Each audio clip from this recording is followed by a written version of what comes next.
from the All Indiana Podcast Network. It's Diversity Focus Today. Now, here's your host, Ricky Solid Gold Clark. And welcome to another edition of Diversity Focus Today. I'm your host, Ricky Solid Gold Clark, along with our co-host, attorney Mike Murray and Dr. T. Hello. Over there. Good morning. Good morning. So we are back, and we have a plate full of items and things and stories to talk about this morning. But before we do that, we want to give Mike Murray some time, because Mike not only is an attorney, but he's also a publisher. And tell us about all that, Mike, please. I'll be happy to. You know, attorneys, we kind of build by the word, so I get to talk. So the company is called Cottage Publishing, and it was traditionally a children's literature publisher, but it's kind of grown up a little bit and publishes a wide variety of things, from fiction to science fiction and young adult and poetry on some occasions. But we're at thecricketpublishing.com.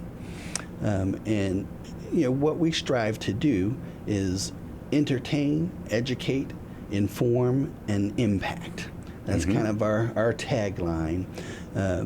So we're focused on getting particularly underserved populations, veterans, first responders, women writers, and people who really want to get a message out.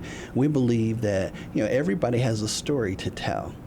And a lot of times people think that, you know, they're just nobody. They don't have, you know, the clout to talk to people and write a book, but everybody's got a story to tell. You can learn something from everyone. And so we want to inspire people to get their creative juices flowing, and tell their stories, communicate their messages, and we'll help you do that. We have talented editors, co-writers, Dr. T, for example. Ghostwriter, yeah. People who can help you get that message out. That's what we're all about, Ricky. Now, how would one contact you to get further information, or to say, hey, I've written this book, or this book of poetry, or a manuscript? You know, how would we reach out to you? Well, I think the easiest way is to go to the website, thecricketpublishing.com, and reach out through there, or you can call a phone number, 463-320-6127. You got to slow it down, Mike, because folks be trying to write. So slow it down if you may, please. More words I get to speak, right? Yes. 463-320-6127, or thecricketpublishing.com. Okay. I want to make sure that we get that information in there for our talented co-host, Dr. Tami. Of course, you do so many, Dr. T. Oh, you keep saying it. Yeah, I know. I have to ask, what are you working on today or at this hour? Because you be working on so many different things throughout the day, so I can't keep up with everything. I piggyback, I guess, from what Mike had mentioned with his publishing. So I had developed since a company called Uniquely You by Tami Harris, and what I offer is just that, providing clients an opportunity to express themselves in ways they can visualize but don't know how to express. So I do like branding, graphic logos, ghostwriting, because they maybe feel like I can't say it or express it. Right. Book illustrations, cover, anything like to help them get their ideas out. You know, I kind of help consult with that and develop branding, promoting. You know, through Black Expo, I do vendoring there. I get out in the cities and the vendoring opportunities for clients to promote them. I've done working on your book on the side. That's to come. Which we're going to publish. Which you're going to publish. Which Mike is going to publish. All the love, you know. And then I've been working with Hidden Gems by LG. He'll be here to explain a little bit more about his book and his poetry, because he works with youth and kids that's on probation. So that's an opportunity to show how he uses his poetry and spoken word to help them. And we also have an opportunity working with the prosecutor's office with the Youth Pro Services program.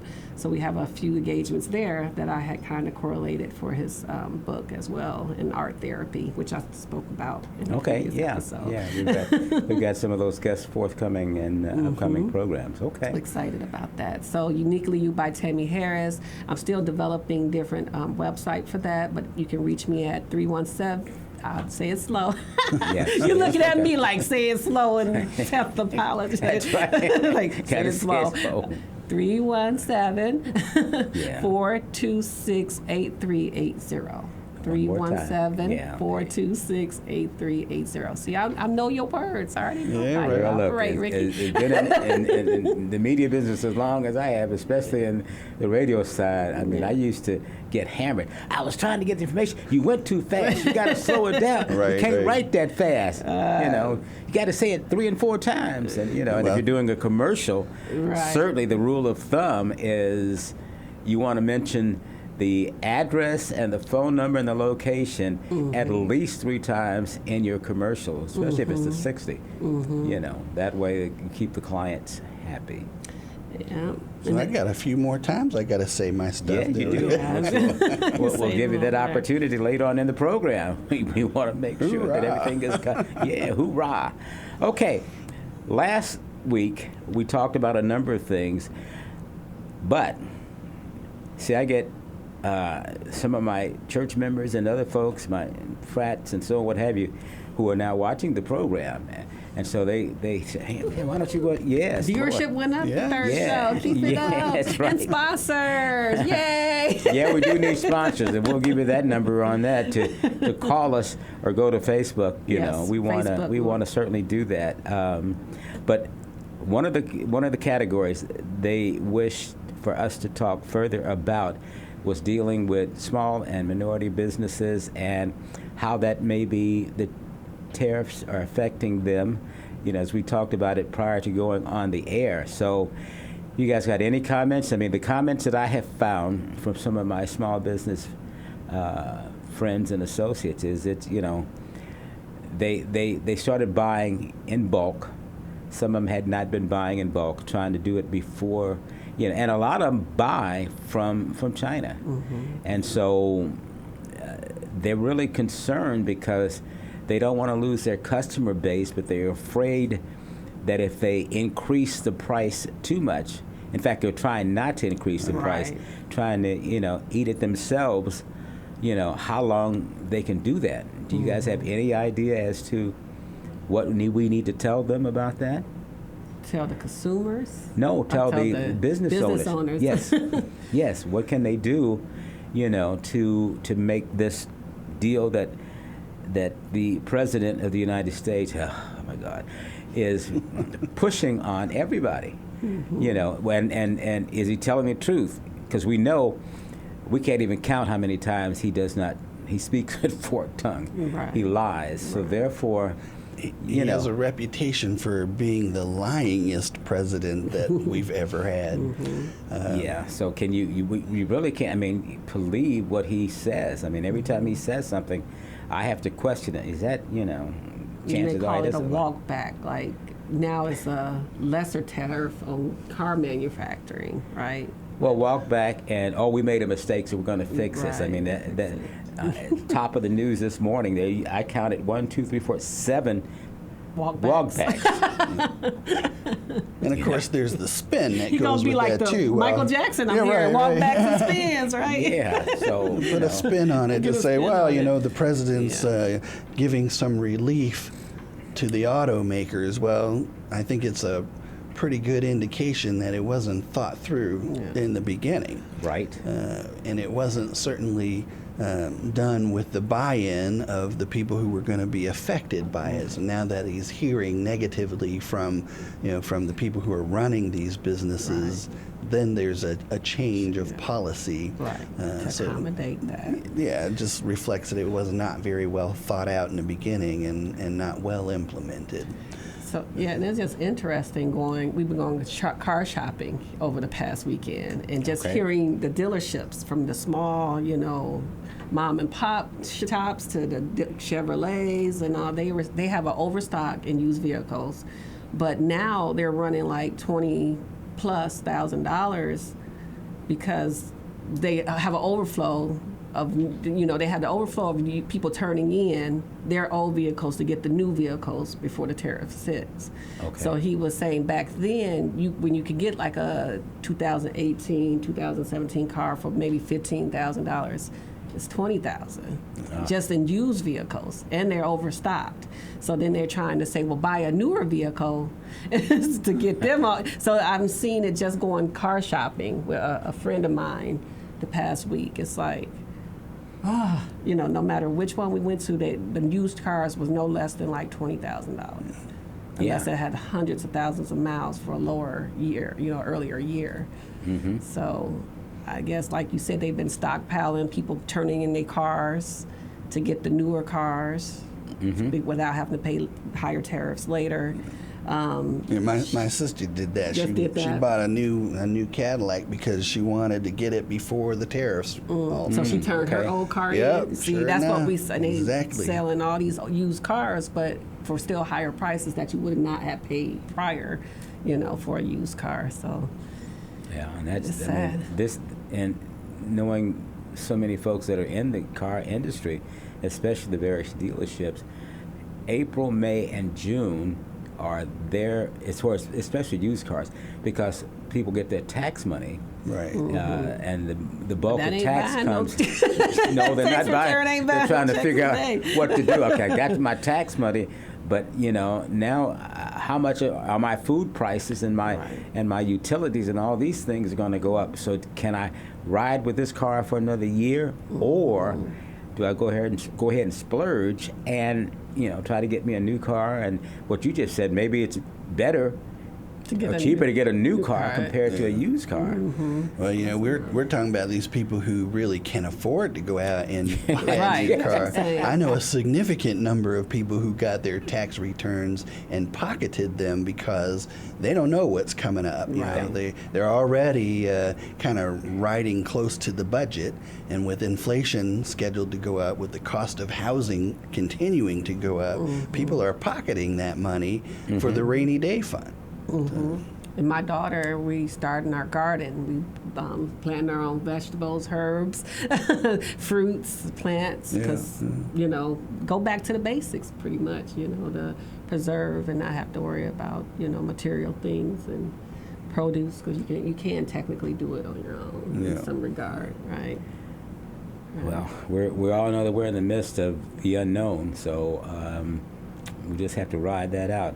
The other thing that I want to bring to the table before we talk about business again is our local, our Governor Mike Braun, dealing with this property tax that was passed, and then the things that they stuck in there at the very last, within the last hour or two before they, ended the session, which was, giving the governor complete authority over Indiana University to pick the board of directors, the power to pick them and to fire them before their terms. Yeah. Right.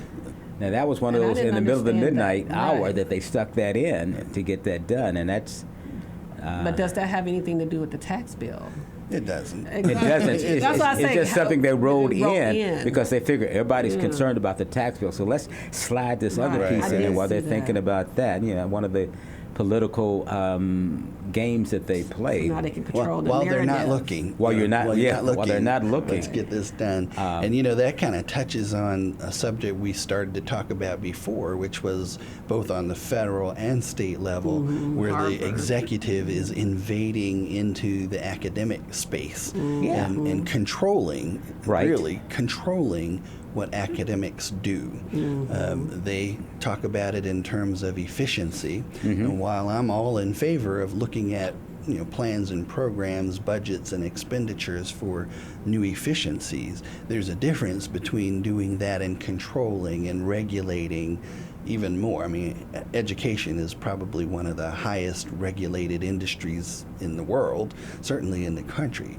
But it's gone beyond that to the point where they are mandating what can and cannot be taught and who must be involved or not involved in the management. This whole assault on DEI has not only been in state and local and federal government, but it's in higher ed now too, Yeah. and local education, primary education, where they are saying you must take DEI out of your programming.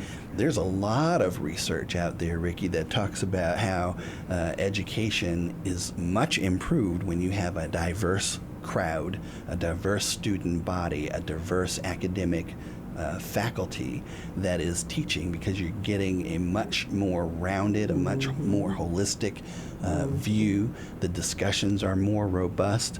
In law schools, they want they want students of various backgrounds and various disciplines, because when you get into those discussions and you have those debates, people come to those things with their backgrounds, Right. and having that diversity of experience and views makes for a much more robust, a much more thorough discussion and policy planning. Yeah. But I think that's not what they're really wanting. What their actions are telling us is, we want you to think, teach, and act the way we want you to act, which is how we think, do, and act. Right.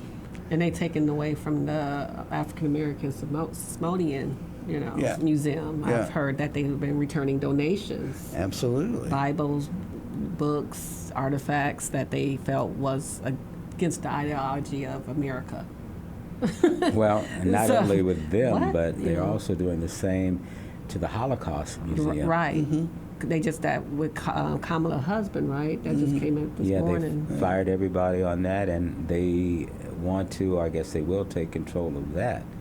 And this is pure indoctrination. It's not education.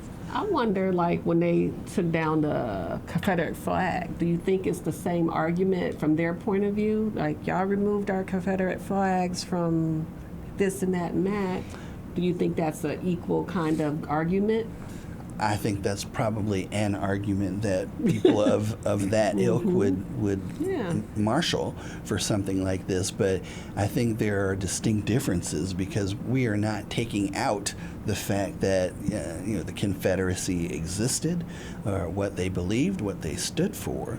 We're not taking away knowledge of the Confederacy and those kinds of ideas. They are trying to eliminate, for example, black studies, black history from the curriculum.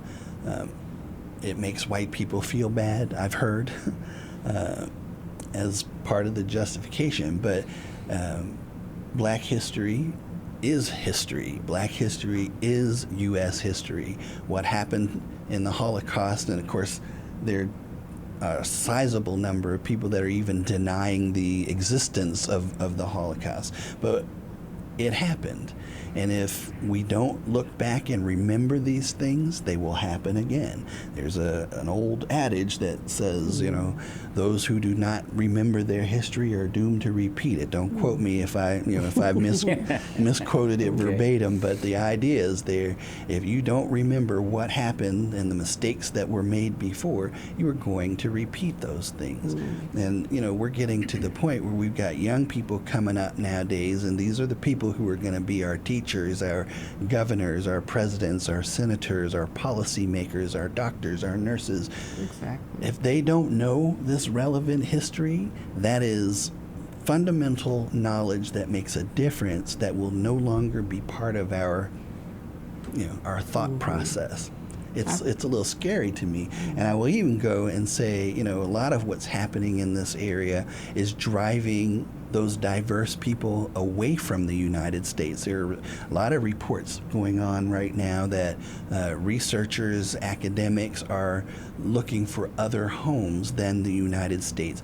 China is taking full advantage of the opportunity to recruit those researchers, those academics, those thought leaders.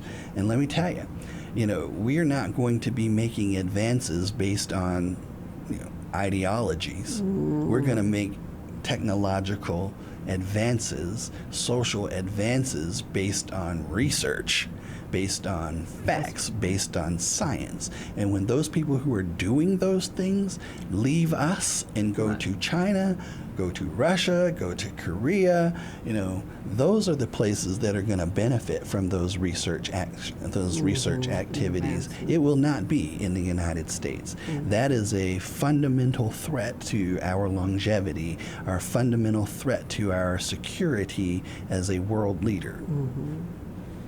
No, that's not good. It is not good. That is not good. Because Einstein came over here to help us. Absolutely. Yeah, that's true. That's a real life path. That is ideology true. of what happps when and this is just education he's and just, research comes.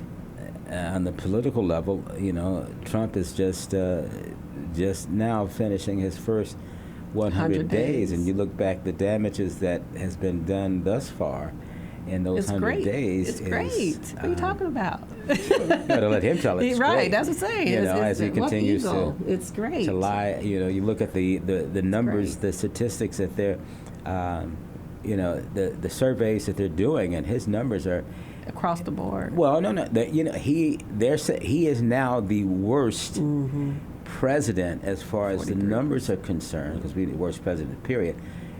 Out there, with all the across ratings, the board, all the even surveys, Fox, everything. Yeah, I mean, in every category, even his most powerful category that he said, "Oh, we're going to do this and do that." The American people are saying no to pretty much anything and everything that you've said, and half the country still don't believe. Well, I don't believe it.